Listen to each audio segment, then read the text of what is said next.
சமாதானம் சீர்குலைக்கப்பட்டு சந்தோஷம் இல்லாமல் குடும்பங்களை அலைந்து திரிய வைக்கக்கூடிய சத்ருவானவன் உலகத்தை பார்க்க வைத்து அவர்களை சின்ன பின்னமாக்கி கொண்டிருக்கிறான். உலகத்தை நோக்கி ஓடுவோமேயானால் நம் குடும்பத்தில் சமாதானம் இருப்பதில்லை, ஒரு சந்தோஷம் இருப்பதில்லை, எந்த ஒரு காரியமும் நடப்பதில்லை. ஆண்டவர் சொல்லுகிறார், நீங்கள் உங்கள் வழிகளை சிந்தித்து பார்க்க வேண்டும். நீங்கள் எப்படி போகிறீர்கள் என்பதை சற்று சிந்தித்து பார்ப்பீர்களேயானால் நான் எந்த பாதையில் போகிறேன், நான் எந்த வழியை தெரிவு செய்திருக்கிறேன் என்பது உங்களுக்கு புரியும். உங்களை பாதை மாற்றுவதற்கு அநேகர் இருக்கலாம், நண்பர்கள் இருக்கலாம், சொந்த பந்தங்கள் இருக்கலாம். நீ இந்த பாதையில் போ, நல்ல உயர்வாக இருக்கலாம், நீ இந்த கடன் பாரத்தை வாங்கு, இந்த லோனை வாங்கு, இந்த வீடை கட்டி நாம் பெரிசாய் வாழலாம். இதனால் அடிமைக்குள் ஆவதை நாம் நினைத்து பார்ப்பதில்லை.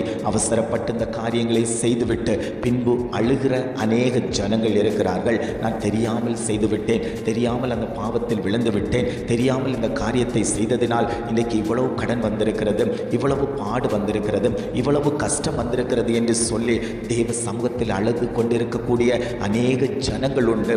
முன்னதாகவே நாம் தேவ சமூகத்தில் அமர்ந்து கொடுத்து, ஆண்டவரே இந்த காரியம் செய்வதற்கு நான் ஆசைப்படுகிறேன், விருப்பப்படுகிறேன், உம்முடைய சமூகத்தில் நான் வைக்கிறேன், என் வழிகளை நீர் தெரிவு செய்து தாங்கன்னு சொல்லி நாம் கேட்கும் போது அந்த பாதையை அவர் தெரிவு செய்து தருவார். மோசே தேவனுக்கு முன்பாக, ஆண்டவரே நீங்க என் முன்னணியில் போகாமல் இருந்தால் நான் உங்களை பின்தொடர்ந்து வர மாட்டேன், நான் இந்த பாதையில் போக மாட்டேன், நீங்க என் முன்னணியில் போகணும்னு சொல்லி கேட்டபோது ஆண்டவர் சொன்னார், என் சமூகம் உனக்கு முன்பாக செல்லும் என்று ஆவியானவர் சொன்னபோது மோசே அதற்கு கீழ்ப்படிந்து ஆண்டவருடைய சமூகத்தை பார்த்து அவன் நடக்க ஆரம்பித்தான். அந்த இஸ்ரவேல் ஜனங்களை வழிநடத்தி கொண்டு போன ஒரு நல்ல ஒரு கிரேட் லீடர் தான் அந்த மோசே. இன்னைக்கு எத்தனை பேர் கேட்கிறீங்க, ஆண்டவரே உம்முடைய சமூகம் எனக்கு முன்பாக செல்லட்டும், ஆண்டவரே நீர் எங்களுக்கு முன்பாக நடந்து போங்க, நாங்கள் உங்கள் பின்னாடி நடந்து வாரோன்னு சொல்லிட்டு எத்தனை பேர் தன்னுடைய வழிகளை குறித்து கேட்குறீங்க?